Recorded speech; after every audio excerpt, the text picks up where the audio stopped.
Hi, everyone. Welcome to Removing Roadblocks to Getting Published. Our speaker today is Paul Tingley from Paraclete Multimedia, and he's going to present Self-Publishing Made Simple. Paraclete Multimedia is a company of talented designers, artists, photographers, and videographers dedicated to serving each customer with thoughtful and unique branding and design. As a partner with Writing for Your Life, Paraclete Multimedia offers book cover design and book interior design services. Check out their page on our website to learn more. After Paul's presentation, you can ask questions by typing them into the Q&A feature on the webinar screen. Hope you'll enjoy this presentation from Paul. Take it away. Great. Thanks so much, Brian. Super excited to be able to talk to anybody out there who has never published anything. It's extraordinary, actually, what you can do in the self-publishing field now. That really wasn't done before, and there's so many options. It can probably feel like a very scary thing to you. And the thing that we would encourage you at Paraclete Multimedia is just come in and have a conversation with us first. The most important thing is that you really believe in your product, in your book, and if you do that, then we can help you with finding the right cover design, finding the right book size, finding the right fonts, helping guide you into all the steps that it takes to get that book published. But I sort of want to go back to the product itself. And it's not what we spend our time with. We want you, before you get to us, to say this really is the best thing. So if you have written a book, you've had colleagues read it, you've had perhaps you have some editing experience, or you have found an editor to work with you, we highly encourage you to do that, because at the end of the day, ultimately we can make it beautiful, we can lay it out well. But if you don't think that core product is exquisite, then it's probably not going to be great. But we believe if you come to us and say, I've worked with an editor, I've crafted this manuscript, I'm ready to go now, then I say that's perfect. Then we're ready to go. I want to just tell you a couple stories about 3 different people that have come to work with us, because we've had people who have self-published before, or we've had people that have done published books before, and they say, I really would like to branch off into a self-publishing sort of thing. And that worked great, because they know what they want, they know exactly what they want, they know the look and feel, the size of the book, and that's perfect. That's not always, and chances are that's not you. We had an elderly woman who came. She had written a couple books. She had written one here for children.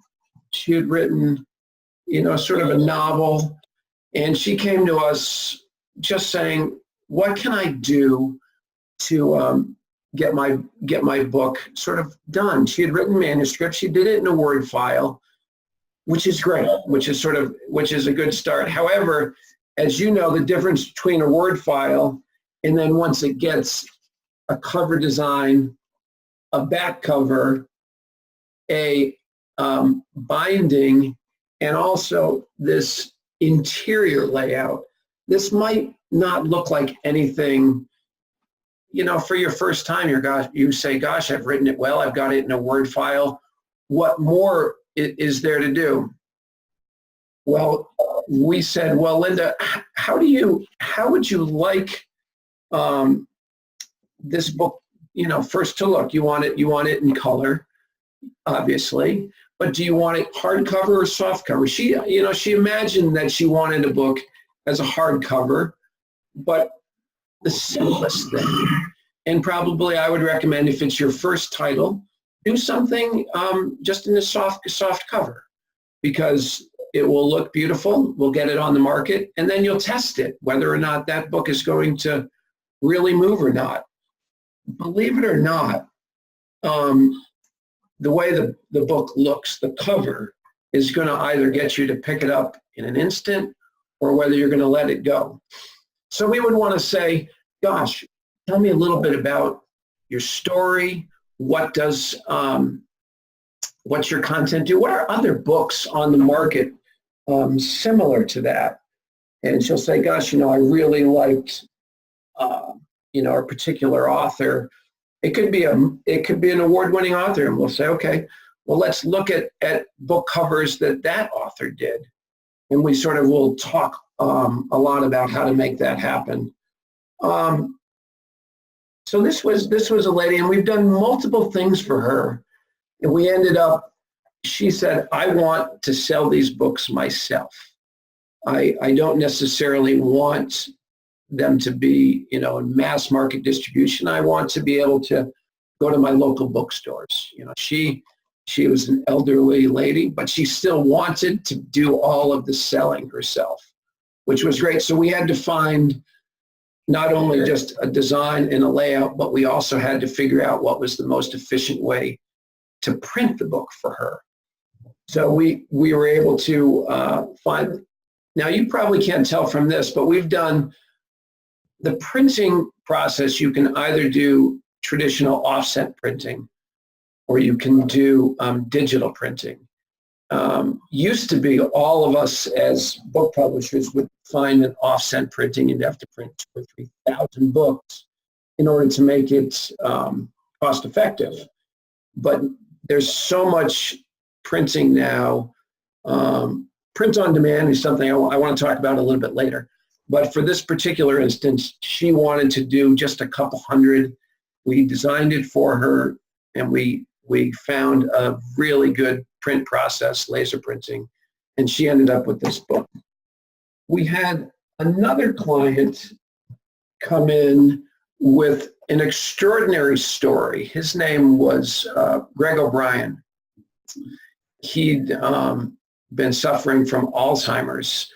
He's very good friends with Lisa Genova. As you know, Lisa Genova did Still Alice book on Alzheimer's, and Greg became really good friends with Lisa, and he wrote his own story. Greg says, I am Still Alice, but without the skirt.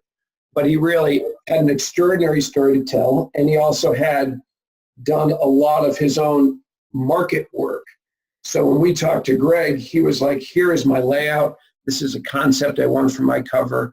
How can you print me 10,000 copies? And this book we did as a self-publishing book, and it has sold over 20, 30, 40,000 copies now. We've done multiple print runs of that. The third story I want to tell about a client who came in was they had a children's animated story. They had written a story, but they did not have artistic abilities to write, to draw the animations. It was very, very simple, probably, no more than 30, 40 pages. But we were also to sort of get ourselves into the story and provide the animation for that. So anyway, those are three stories I wanted to sort of tell you about the things we've done. One thing we like to know when you're coming and say, what's the genre of your book? Are you writing memoir? Are you writing mystery? Are you writing historical fiction? And then what we would do is we would take you through the process of, let's look at other memoir. And how are those books laid out? How is that cover design? Can we sort of get your book to sort of fit in those, that same style of layout? One thing that's super important when you do a cover design is it readable? Now you can see, what the title is, Orient Express. That's great. Are you going to be able to see that on a tiny little thumbnail? That's a super important thing now, especially with so many books out there. We put them on Amazon or other websites. You want to be able to read immediately what the title is, what the author is, and somewhat about what's the content, because people make decisions so quickly on whether they're going to take a look or whether they're going to pass over that. Multiple things to think about, and here's two different things.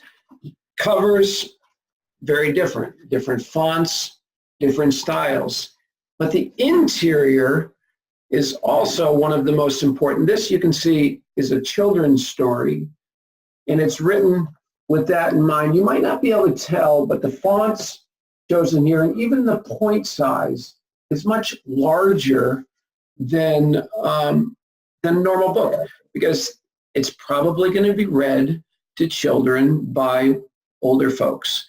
And I'm sorry, I'm wearing my glasses now, but the reason I'm wearing my glasses is so I can read the point size.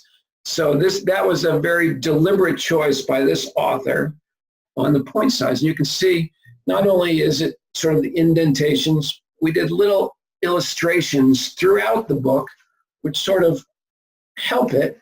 It's not big money that she has spent to do little illustrations. It's just little bits of break throughout the book. I'm looking for a couple more things in here. But it's incredibly important how the interior lays out. That's one interior. You can see Greg's on Pluto that we did. Throughout the book, we have little pieces of the dandelion. You can see the dandelion. He often said Alzheimer's is like losing little bits of your brain as it decays with the disease. So we tried to keep that concept all throughout the interior of this, just in little page breaks. We put those little characters in. You might not think about that when you're reading books, but that's a choice. What size a book is important? Probably the most common size that we'll see will be like a 6x9 size or a 5.5 by 8.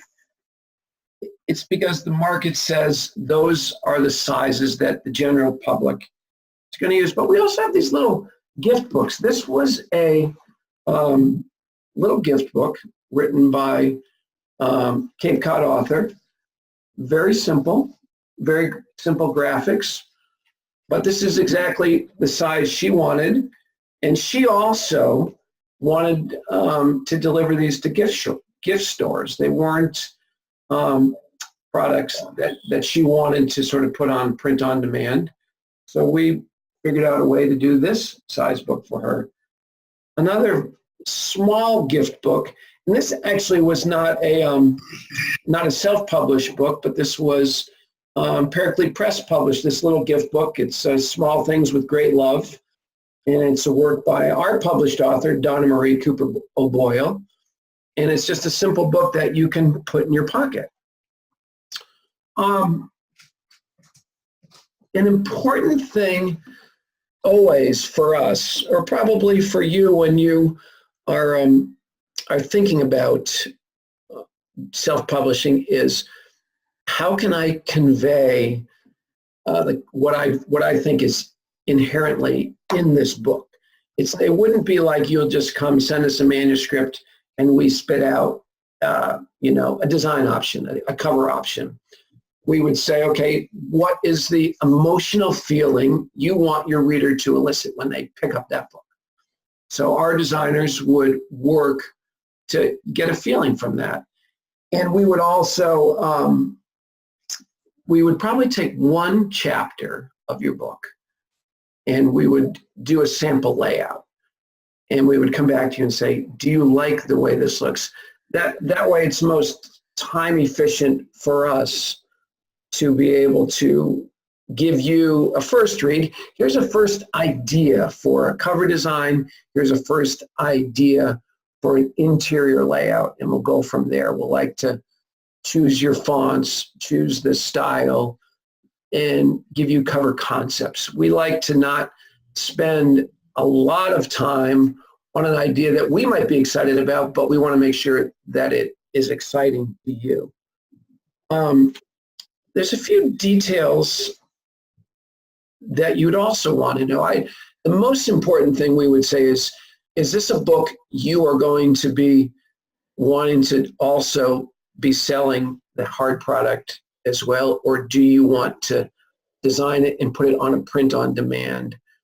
Print on demand is a really new thing, and I think it works extraordinarily well in that you'll get a professional designer to design your book, and then you download the file on a print on demand sort of service. There's multiple ones. Ones we've used a lot is CreateSpace with Amazon.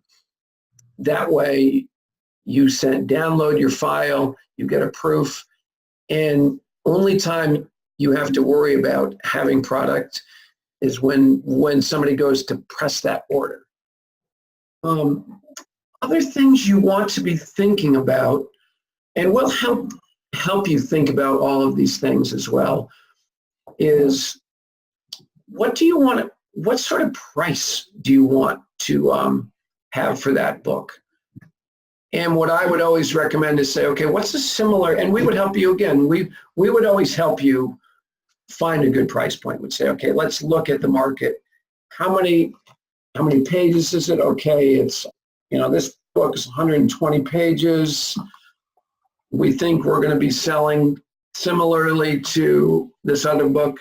Maybe we'd sell it at $15.95. And you could look up, other books. The great thing about Amazon CreateSpace is they'll tell you exactly what it's going to cost. So if they say it's going to cost you $18 to print this book, certainly you're going to need to maybe change something in the interior. Maybe you don't want it to be full color throughout. Maybe you just want, a couple of color photos in the center of the book.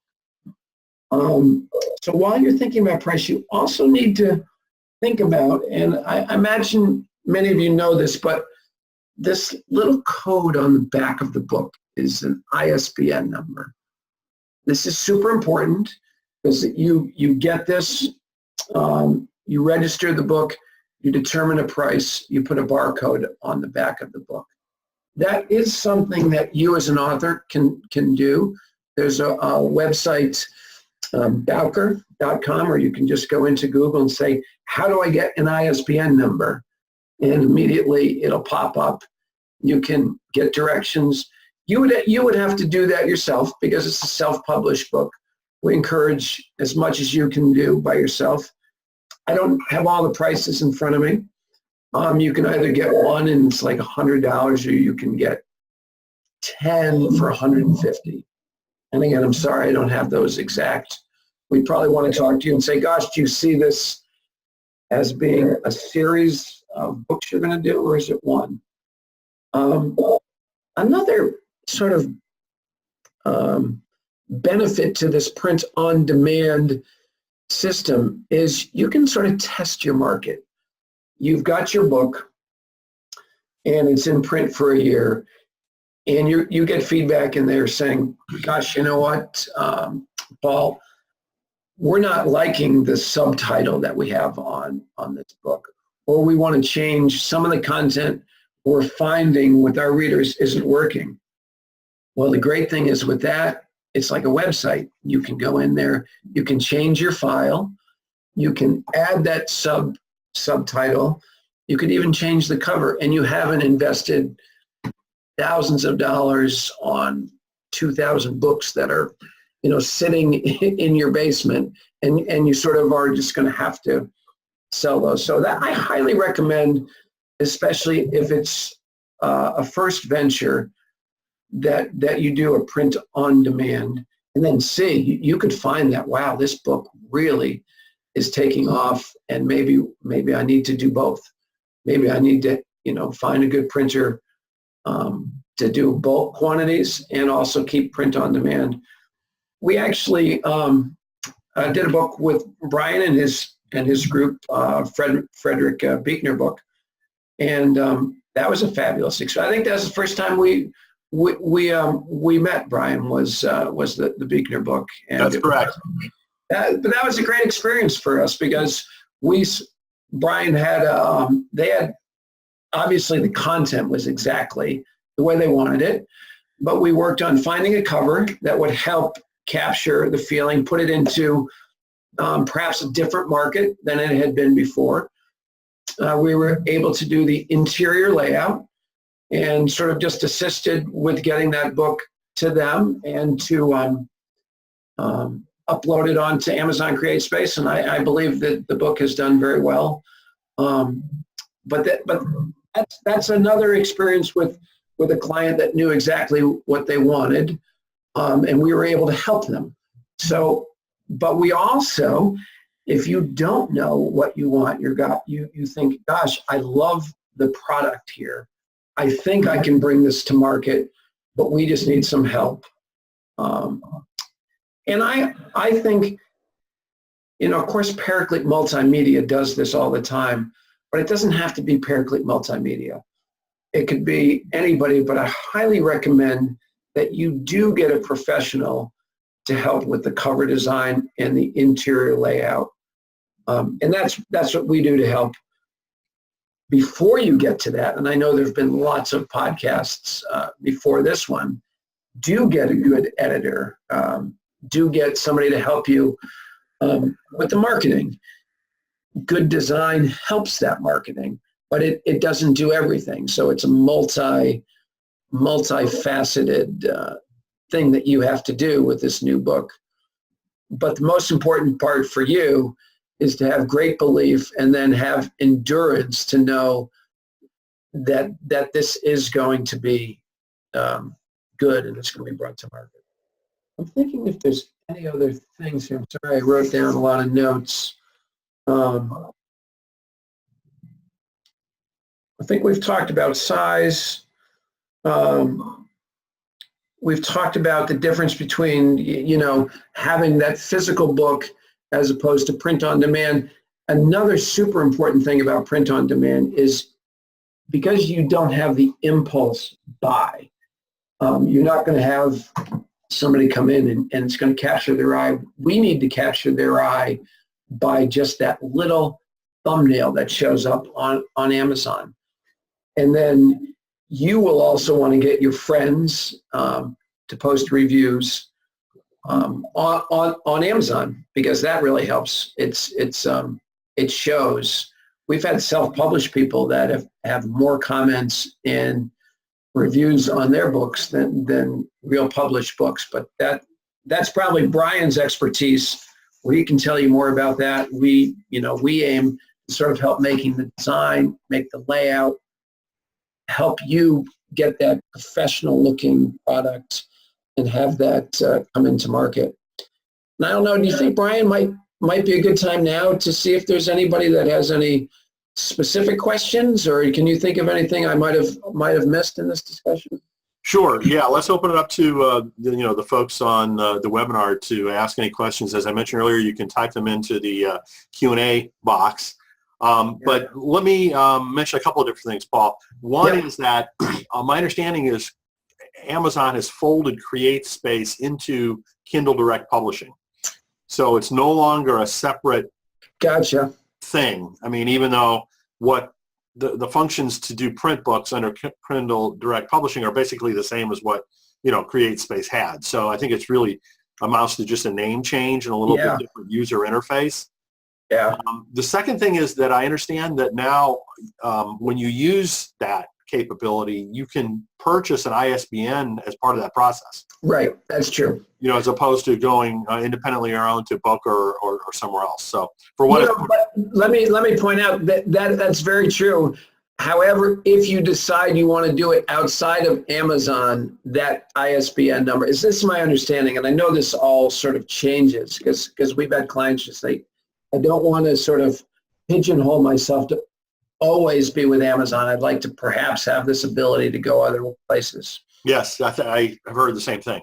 So that's we would help any prospective author sort of give them the best information to make that decision on how they would get that ISBN number. So when we did the Frederick Buechner self-published book together, one of the things that I liked that you all did was, it's kind of an iterative process. First we had a conversation about what the book was about, and I mean, you all knew Frederick Buechner and kind of his style and persona already. Right. But the first thing was that I think you guys came up with some rough ideas, some concept designs, Right. and then we reviewed those, talked about them, kind of I think maybe picked one or maybe more than one, but I think it was just one of the concept designs. And then you came back again with another more specific proposals. Right. So is that typical? And that's super important because we don't want, we could be all excited about one design, but we don't want to invest, so many hours into it before we've sent it to you, because if it doesn't resonate with you, then we're back to the drawing board. We've wasted time and resources, which nobody has. It's the same thing with, I was talking about the interior. We want to do maybe just one sample chapter for you. We don't want to say, here's the book we've laid out. Let's give you one sample chapter. Do you like this layout? What don't you like? And that's probably a lot of the process too. Tell me what you don't like about this. Which is I think that iterative process makes a lot of sense, and it really feels from a customer perspective that you're getting some choices, you're getting some thought, right. You're getting some good interaction and engagement. So we have one question coming in about children's books. Do you help with art and all the packaging? Also, do you help the writer with the flow? Well, if the writer with it, we don't per se help the editing, the actual editing of that. That's not something that we at Paraclete Multimedia do. We absolutely do help with the drawings. We've done, animations. We have illustrators because we think that's super important. We might help the writer in thinking about when she says flow, meaning sort of what text goes with what imagery, absolutely we would help that, but we wouldn't really get into content or editing of the actual writing. Yeah, we've got some other folks within the writer support services effort here in Writing for Your Life that can help with that kind of thing, and they specifically have written children's books, so that's an area that we can help with more generally. But talk a little bit about your experience of printing children's books. How has that gone? That's gone really pretty well. We've done it depends on how many they want. We've done a lot of hardcover, and I don't have the book. We had a gentleman I think I talked about. He came in with his wife and he did a series of books, a little mouse, and he had an idea what he wanted the mouse to look like, but we did all of the illustrations. It was a hardcover book. We ended up printing some of those in China, actually. We had a partner there, and the book and the printing came out fantastically well because we sort of work with print vendors all over the place, and the amount he wanted and the price that he was looking for, I couldn't find somebody domestically that would get him what he wants. We haven't done an on-demand children's book yet. Actually, most of the children's books that we've done, we've done full prints of them. We've done hardcover and softcover and been super happy with those. Yeah, it really seems like the printing technology that's available on a widespread basis now is so high quality. It changes all the time too. So we're always looking at new technologies and where to get the clients a best product to them.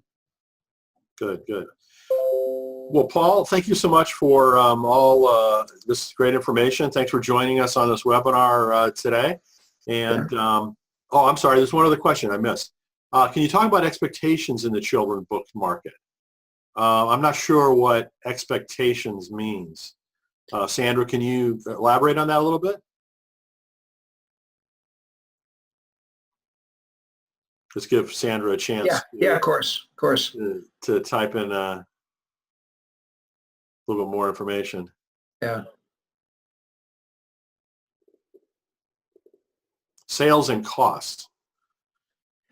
That's a tough one. I don't know. We'd have to sort of know a little bit more about what is this children's book. Do you have some history with it?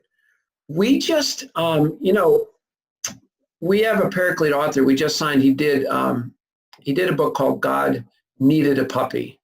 Really sad, but he self-published this book, story about they had a dog and it died so young, and he's like, how do you explain this to children?